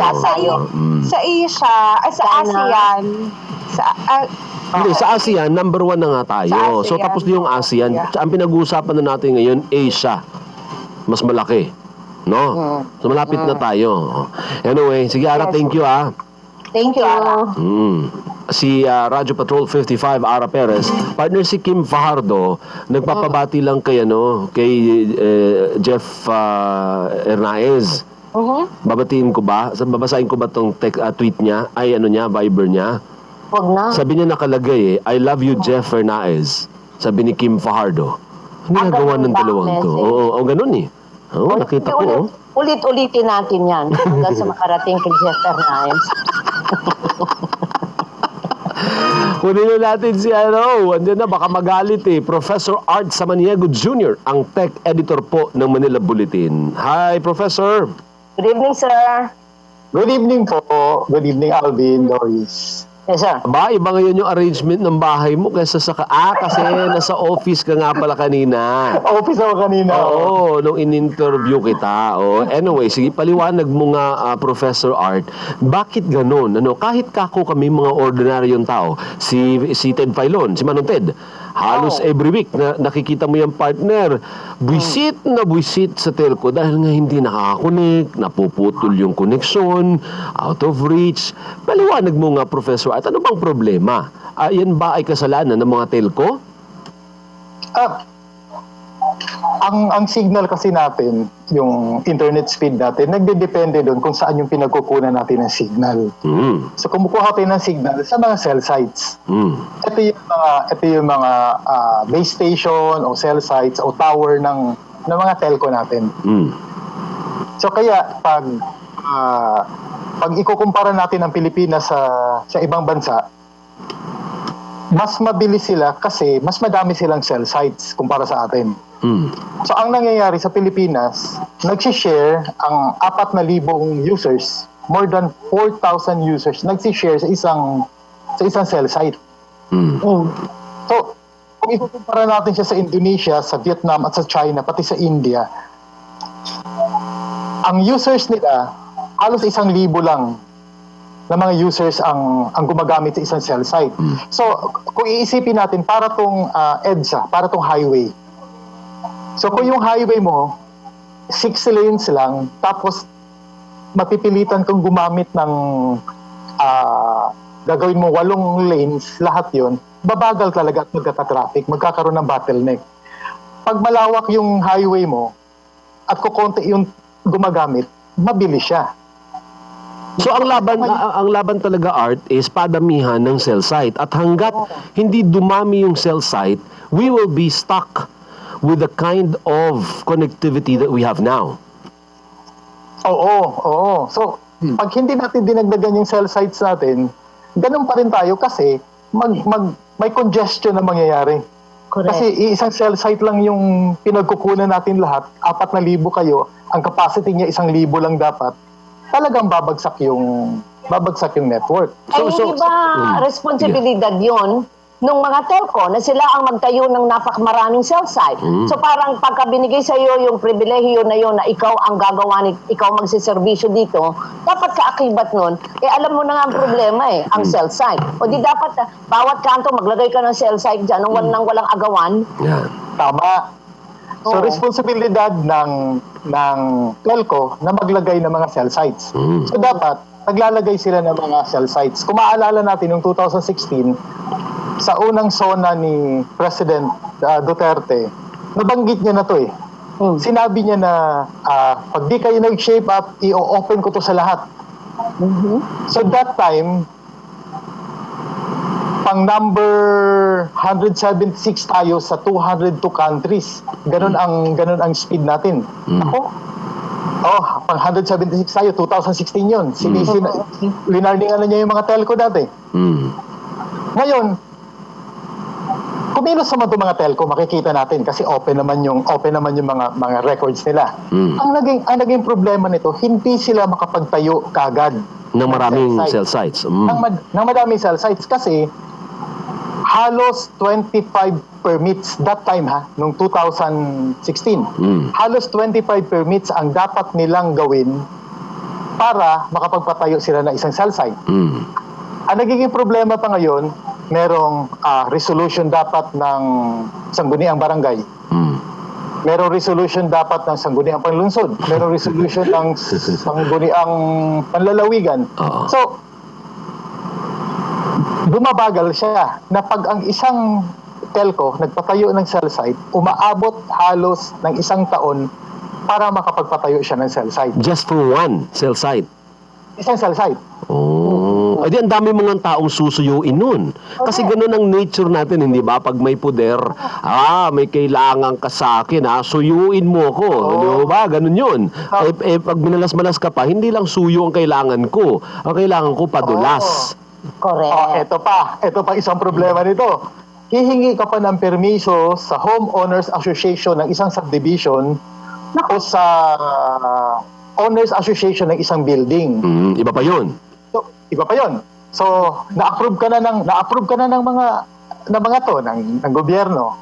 Pero pag ni-reject ka ng Homeowners Association, kasi merong ginawang resolution ang HLURB noong 1998 na dapat kailangan ng permission galing sa Homeowners Association. Kung matatandaan mo, Alvin, yung napag-usapan natin kanina, meron isang malaking pangmayamang subdivision dito sa Pilipinas na nagrereklamo sila dahil wala silang signal. Tinayuan ngayon ni Globe. Nagreklamo sila ngayon, ayaw nilang patayuan kasi nakaka-cancer daw yung cell site. Hanggang ngayon, wala silang signal. Okay, so ganyan pala ang mga challenges ng mga telco. Ayoko na mag-telco, ang dami palang ganyan, 25 permits pa mo. Pero sabi mo, yun nga, first SONA ni Pangulong Duterte ay winarningan na. Sinabi na niya yun. Pero, pakatandaan din natin, Art, partner, nung first SONA rin niya, sinabi niya, galit ako sa red tape. Hindi lamang dapat ang telco kung hindi yung mga nagpapahirap dun sa permit na yan. Tama. Yun ang punto ni Arte. Correct. So, nung 2016, 176 ang rank natin out of 202. kailangan mo makakuha ng permit sa 25, halos 25 permits ang kailangan mong gawin. Oo. Ngayong 2019, noong 2019, sa ranking number 97 tayo out of 207. Aha. Oo. Oh. Pero pag kukuha ka ng permit ngayon ha, 2019, 25 pa rin. Asus Mariosep. Walang pagbabago. Walang streamlining na gawa, walang nabago sa permit. Pag pinagtripan ka ng barangay, sinabi sa'yo ng barangay na hindi pwede. Bumalik ka dito susunod, may hearing kami. Aabutin niya ng 3 buwan, 4 na buwan. Yeah. Isang permit pa lang. Siguro naman, Doris, nakapag transact ka na sa government agency, di ba? Kung gaano katagal. Isipin mo na kung 25 gagawin mo. Correct. Oo. Naku. Hindi, yung point ni Art Nakakawalang is, ulirat yan. yung point ni Art is, hindi, bagamat tayo magsalita ng mga telco, partner, syempre natatakot din siguro sila. Ano po, yung Smart nga, hindi naglabas ng statement eh. Yung sinasabi niya, bagamat tayo naiinis sa mga telco, kasi nakakabwisit nga din naman. Ano po, tama naman ang presidente na nakakabwisit yung serbisyo paminsan-minsan or madalas. Pero hindi naman pala nila kasalanan. Kung hindi kasalanan din ng gobyerno kung bakit ganyan ka. Kasi malayong diferensya, Art. Bakit ganun kalayo? 90 yung isa, 90,000. Yung isa, 97,000. Tapos tayo, 18,000. Parang layo naman. 18,000. Meron tayong 76 million users. Yes. Cell site natin, 17,850. Oh. So, 4,258 bawat cell site nag-share. Yung ratio natin, tama. Yung ratio natin, isang cell site, 4,258. Oo. Sa Vietnam, isang cell site, 711 katao lang na device lang nag-share. Partner, yung cell site sa Vietnam, 90,000. Ang layo naman sa 18,000 natin. Kaya nga. Oo. Pero kung titignan natin halimbawa si Smart, may ginagawa si Smart. Meron silang ginagawa 26,000 additional additional. Nitong ngayon may mga ginagawa sila. So nagdadagdag sila ng mga cell sites. Pero palagay ko, ito mga cell sites na to, ang permit nito nung 2016 pa siguro inayos. Ngayon lang na. Sus Mariosep. Ayan, partner, may pinadala si Aldrin Cunha. Si Mayor Aldrin Cunha may pinadala. Sabi niya, bureaucratic red tape yung title ng dokumento eh. Yung connectivity, telco. 10 offices daw ang kailangan mong daanan plus 60 regulatory requirements. Ganun karami, partner. Ako champion na champion sa red tape yan Oo nga. Siguro ito ang dapat din dikdikin ng presidente yung nasa baba niya. Sa mundo. Yun nga ang punto. Kasi sabi niya, galit ako. Ayusin niyo yan. Warning ko kayo Pero galit din dapat doon sa red tape na nangyayari. Kasi yun din ang unang-una niyang sinabi na ayaw kong pumila mga tao. Ayaw kong maghintay kayo. Bakit ganyan pa rin ang red tape? Pero meron din isa naman punto, Art and partner, kasi ang sinasabi, ganyan lang nga kasama. So talagang kulang ang mga cell sites. Pero bakit ang mahal-mahal ang binabayaran namin? Diba?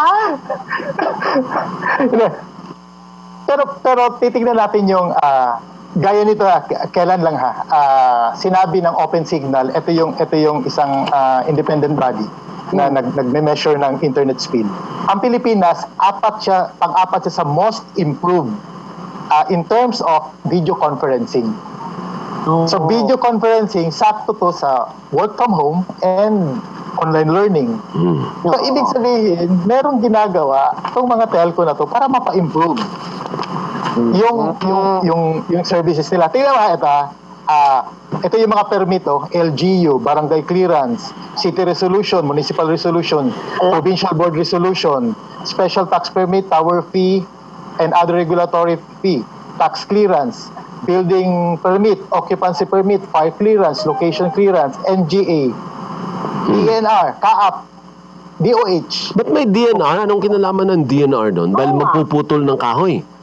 Ganun. Ang DOH, ba't pasok ang DOH? Para daw sa radiation. Kasi baka may radiation. Oo, pasok yung si DOH. Mario Pero- Joseph. Ay, Diyos mio. Modern equipment.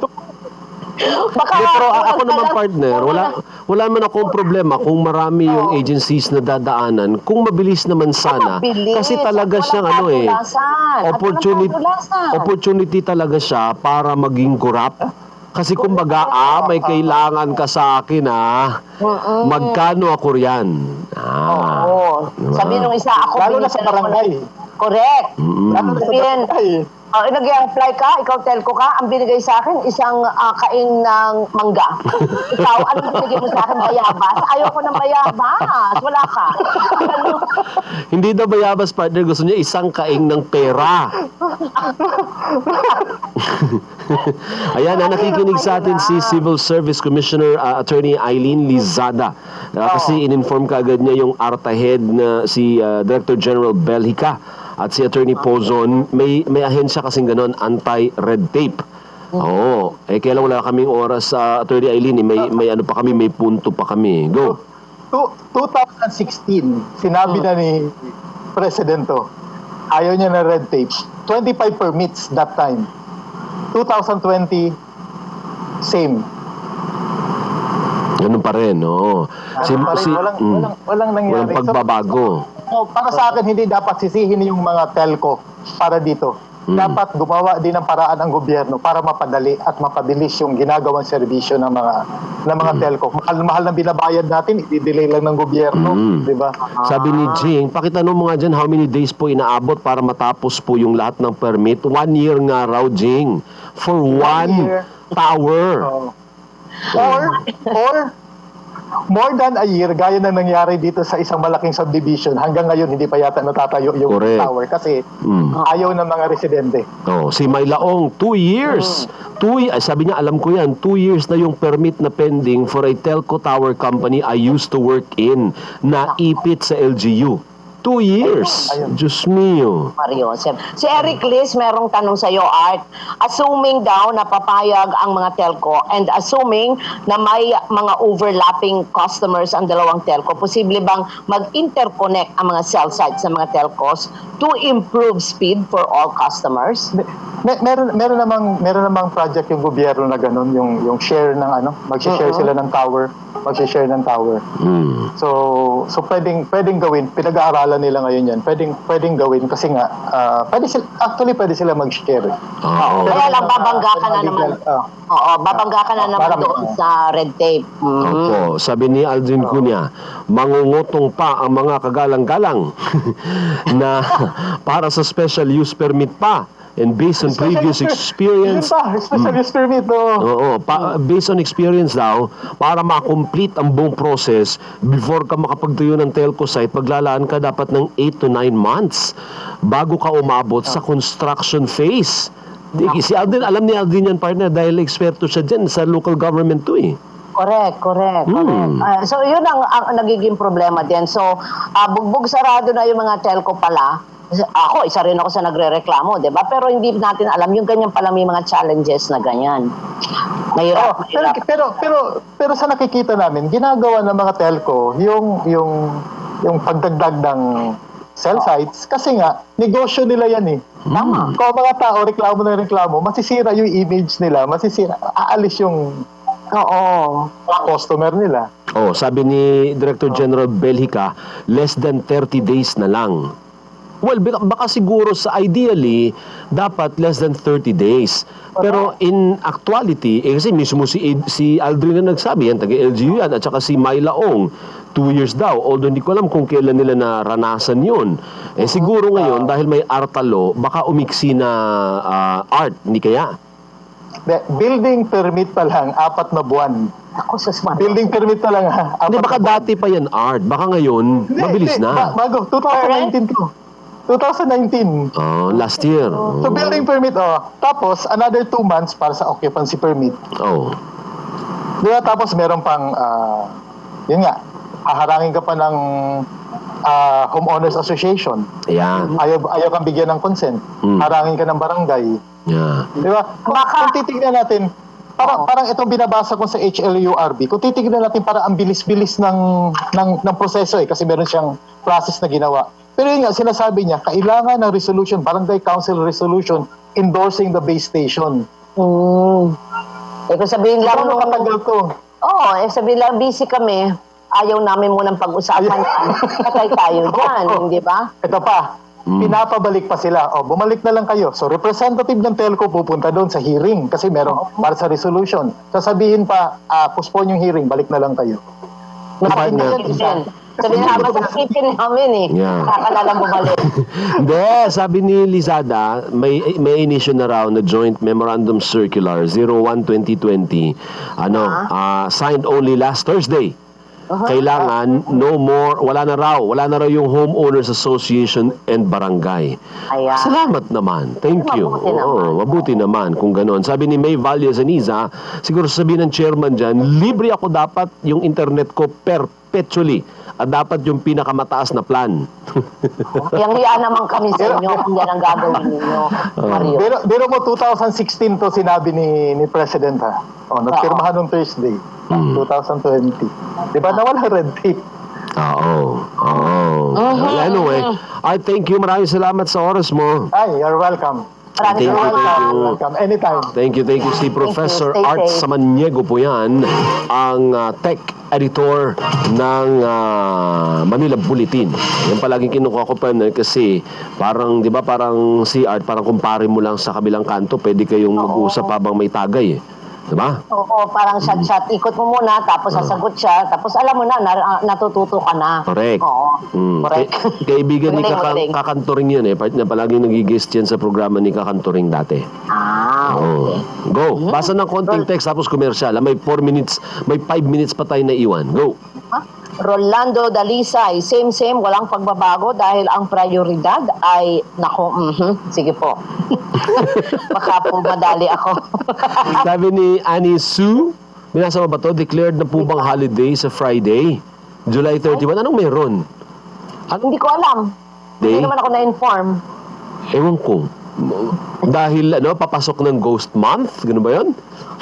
Kailangan ba natin i-celebrate ang papasok ang Ghost Month? Hindi, tinatanong ko nga kung ano. Hindi ko rin, EJ, tulungan mo ko. Ano bang meron sa July 31?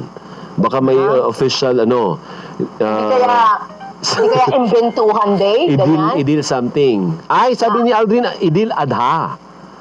Ayan, thank you Aldrin Akala ko, Inventuhan Day. Wala po akong alam. Baka naman mali ako, partner. Go. Okay, si Julie Miao, not only the government permit, may issue din daw po ng mga terrorism na pinapasabog mga cell sites. Ay, iba pa yun.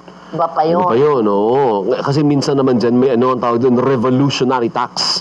Yun. May mga ganun. Oo. Naku, Diba na? Maria Josep. Si X list ba? Oo. Nabasa mo? Wala pa ako nababasa kasi si Exorcism, munti ko na mabasa yung kahapon, nag-iikat ako Kung binasa ko yung show, naku, patay ako. Ako, wag. Kaya nga binabasa ko rin ang kanyang ito na lang ang quote niya from William Shakespeare. The devil can cite scripture for his purpose. Okay. Ang Wala pa raw. magalit. Wala pa raw na-ideklara. Pero sabi nga ni Jay, Idil Adha sa Friday. Pero antayin po, ayoko pong magdeklara. Baka mali-mali po ako. Antayin po natin. Yung Ayun, deklarasyon ng official. Malacanang. Nahiya po ako. Baka mali ako Governor. Si Living, parang alam ko nasa isip mo. Si Direk Celso Agustino, yun, tama ka.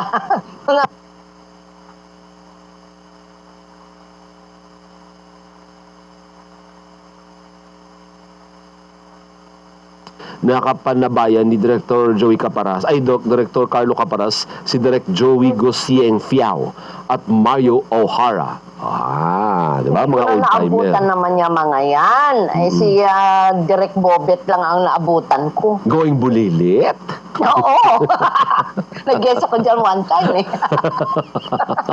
Go, partner. Teka lang, sino ba to? Si Mark. Diyos lang ang makakapagsabi kung bastos ang ginawa ng mga nagpoprotesta habang may misang nagaganap. Lagi nating tatandaan, there are 3 sides of a story. You, theirs, and the truth. Sana lumaya na ang Pilipinas. Lumaya sa COVID at sa lahat ng bagay. Sabi ni Melanie Placido, signal talaga ang problema ng Pilipinas, napuputol-putol kayo, gaugtas ko Ibig sabihin ba na Ano daw yun? paano ba yung gaugta? Parang nangungonsumisyon, parang naiinis siya. Ayun, go. Okay. Relax lang po, relax at tranquilo. Kim Gamboa, sabi niya, pabati sa Gamboa family ng Sariaya, Quezon. Hello po mga Gamboa. Ako na ba? Ikaw na. Sabi ni Nico de Guzman, sabi niya, agree.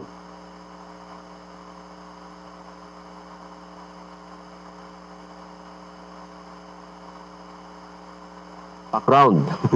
Lastly, yung 4 cats, meow. Nico, ang dami mong na-oobserbahan, Gobaner. Oh, si Jason Mabale, ma'am, pwede po ba ako na lang sa salon ng cellphone mo? Pag sabi na to mo, pinabato mo. Hindi po akin ito sa opisina to, wag mo saluhin.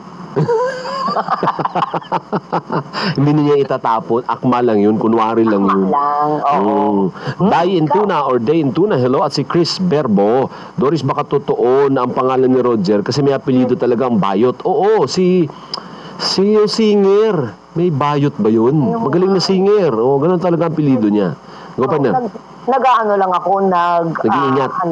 nag-iingat lang. Nagka-careful lang me. Sige, go. It's still me, Laura.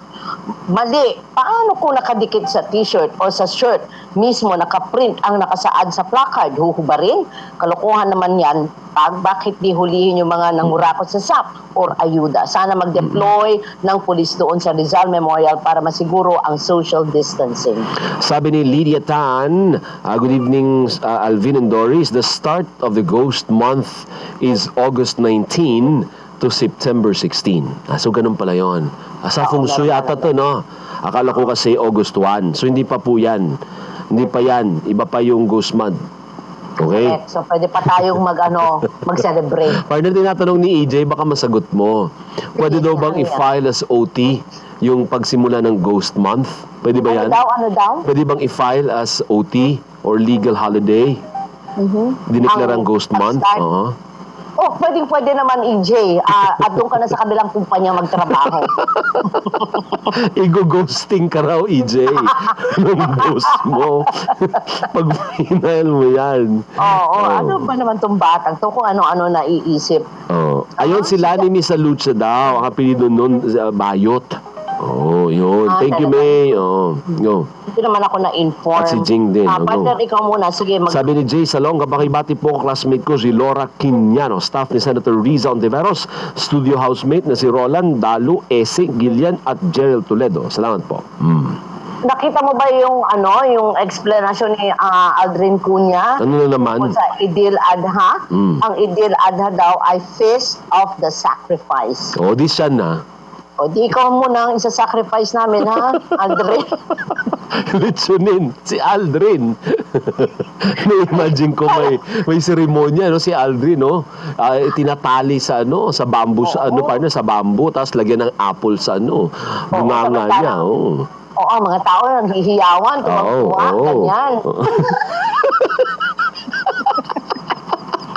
Wag mo inapi si Aldrin. Kaibigan natin yan Oo naman, kaibigan nga natin, kaya natin nagaganyan yan. Noe, sabi ni Noe Marquida, magtatanong lang po kung birthday ni Kakang Turing. Yes, it's his birthday. Go, partner. Kasabay po sila ni Vic Calvo, Lima. Okay. Si partner. Yung araw na to ay puro mga birthday ng mga kengkoy. Parang kengkoy yan si Kakang Turing at saka si Vic. Correct. Okay na ako, partner. Kukomersyal muna ako. Natatakot ako, 5 minutes yun So, 9:48, magpo-49 plus 5. Tama, may 6 minutes tayo kasi 5 yung caller natin. Commercial muna. Okay. Ng 1 minuto ating pagkasyahin. Say it in just 1 minute para di ka namin putulin. Punto 1 minuto. Ayan, partner, swak na swak. 5 minutes na lang naiwan sa atin. Babatiin ko lang si Atina De Paz, si Day. Naku, mga ka-chokaran ko to sa newsroom. Sabi niya, hi, nakakatuwa itsura ni Edward. Parang Ang ingay yung dalawa pero wala akong karapatang magalit kaya look away na lang ako. Hindi, nag-iba naman ngayon, Day. Nakatayo naman ngayon si Edward. Go, partner. Tingnan na. Magpupunto na ba tayo? Oo, okay lang. Tawagin mo na? Oo. Kung mamarapatin mo, tawagin na natin. Andyan ba si Dr. Lab? Nakikita mo na. Wala akong access sa Zoom, ha? nakita ko na si O mamaya, Dr. Lab. tama-tama, ang dulo natin si Dr. Kasi parang swak yan kay Dr. Lab dahil sa simbahan nangyari. Tama, tama. Oo. Patawagin mo na muna si DJ Richard. DJ Richard! sorry naman. Go, partner. Napaghahalo-halo ko eh. Go. Nashock ako doon. DJ Richard Enriquez. Oh, hi lang, hi. Nakikinig ako minsan sa show niya. Richard, magandang gabi si Richard. Hello po, good evening. Go, partner. Richard, meron kang 1 minuto. Ano ang masasabi mo sa pagkumpiska ng pulis sa placard ng isang miyembro ng akbayan sa loob ng simbahan? 1 minute, Richard, go! Para po sa akin, ang naganap po sa loob ng simbahan ay isang kabastusan po itong ginawa ng mga pulis. Sapagkat ang misa po para sa ating mga Katoliko ay summit of all the sacraments. At ito po yung the highest prayer of our church. So, kaya kailangan pong solemn ito at lahat ay taimtim na mag-participate. Wala dapat gawin na makaka-distract sa kabinal ng misa. Pwede naman gawin yun pagkatapos ng misa, isang malaking paglapastangan ang pangyaring yun. Nakalungkot isipin na itong ating mga pulisan ay walang sense of holiness. No? Sana po, respeto naman para sa banal na misa. Okay. Yun lamang po. Thank you. Si Richard po yan ng Quezon City. Bilisan natin si Jolo naman ng Makati. Hi, Jolo. Ano po? Jolo. Ano po? O, Jolo, bilisan mo 1 minute lang tayo. Ano masasabi mo dun sa pagkumpiska ng mga pulis sa placards ng akbayan sa loob ng simbahan? 1 minute, go! Mali po ang ginawa ng pulis dahil niluwain yung oras na liloda. Ngunit sa tanda, sa panig ng mga test, opo, walang palabas na sa mga test. Ngunit malitin lang po. Po ang kapag nagsisimba, hindi magpop. Ano daw? Pwede, itabi mo lang mga Pangit ang signal mo. Oo, Jolo, ano ko. mukhang isa lang ang cell site niyo dyan. Kaya mahirap. Pasok pa rin, ano? Pasok. Camille, ng Quezon City. Camille, 1 minute lang, Camille. Ano masasabi mo dun sa pagkumpiska ng mga pulis sa placards ng mga akbayan sa loob ng simbahan? 1 minute, go! Hello? Yes, wrong and disrespectful ang pagkumpiska ng placard ng mga protesters sa simbahan, primarily because hindi sila lumalabag sa kahit anong batas. Hindi naman sila nagyayaya mag-rally or nagkakos ng chaos sa loob ng simbahan. In my perspective, wala ding mali sa pagdala ng placard sa simbahan. Ideally, safe haven ang simbahan, safe space. People with different of opinion could stay there as religion binds them together. Maaaring bago sila sumama sa rally, humingi sila ng guidance kay God at karapatan nila yun. Sa katunayan, yung sermon ng mismong misa na yun, kailangan daw maging kritikal sa panahon ngayon. Bakit ba takot na takot ang pulis sa mga placards? Dahil siguro alam nilang unconstitutional and illegal to begin with ang ginagawa nila. Sabi nga din, dun din sa sermon na yun, ang tama ay tama, ang mali ay mali. Thank you. Very good. Ang galing. Ang galing Thank ni you. Camille. Thank you. Ang galing Thank you, magsalita ni Camille. Camille. Bakit na? Andiyan na si Doc. Ikaw nga, kasi hindi ko nga nakikita si Dr. Lab. Oo, andito. Nandyan na kaagad. Aba, ang ganda ng mic mo. Handa na. Oh. Uy, Ano tanong? Ikaw magtanong, partner. Wag naman 1 minute. Eh, kasi- Para ako si Kuya Cesar Eh kasi pag hindi 1 minute, OT kami. Ang susunod na programa ikaw, di ikaw yung magsasuffer, di ba? Hindi, Ako na tanongin bahala. natin yung ano. Ako na Tanongin bahala. natin. Oo. Palitan natin yung tanong. Ilan ang cell site niyo dyan, bro? Naging iba yung May topic. nag-a-apply na bago. Ayun. Nag-a-apply na bago. Oo. Depende yan kung maaprobahan. Ayan. Ang Ay, sinasabi sa ko. tanong. Oh, tanong. Yung tanong, Doon sa partner. nangyari, Oo, sa Quiapo. pareho silang mali. Yan. Okay, sa akbayan, ginagalang natin ang kanilang karapatan na magpahayag ng kanilang damdamin, but not inside the church, not during the Mass, not during the celebration of a sacrament of the Eucharist. Why? Because iba ang purpose ng misa. Ang misa ay pagpupuri, pasasalamat sa Diyos. Hindi ito ang sakramento para ipahayag natin ang ating mga damdamin sa mga isyong nasyonal. Anyone can bring their placards inside the church. Pero hindi nyo pwedeng ilabas. Kasi hindi yun ang purpose ng misa. Kung papasok ka sa simbahan, makikiisa ka sa liturhiya. At ang liturhiya ay isang sagradong bagay sa simbahan. It is a sacrament. It is not the time to profess whatever you have in your heart. So, pwedeng magdala ng pwedeng magdala ng Dr. Love, si EJ yun wala na akong kontrol Ginubungan ka ni EJ. Akin na yan. Gaya niyo si Dr. Love, yung damdamin niya Go, Dr. Love. Hindi po pwede na maglabas ng placard during the Mass. Yan. Pwede mong ipasok ang placard mo, whatever, kung ano yung nakasulat dyan, okay lang yan. Pero wag mong ilalabas. Okay? Kasi hindi yan ang venue. Okay, so dapat tandaan niyo yan. Ang misa ay napakasagradong bagay. It is a sacrament. Now, yung pulis. Bakit naman hindi hinintay matapos ang misa? Yan. Di ba? May isa pa malinaw kasi nakita na nasa loob ng simbahan nakasombrero pa. Malibing Kung yun. ikaw ay Katoliko o hindi naman Katoliko at papasok ka sa isang house of worship, lalo merong ginaganap na isang sakramento, it is a sign of respect for you to take off your hat or your cap or whatever. Respeto. Pumasok kayo doon. I'm sure, kung nagsisimba man kayo, nakatutok ang mata nyo doon sa nagaganap na misa. Hindi doon sa, pwedeng bantayan mo yun kung gusto mo.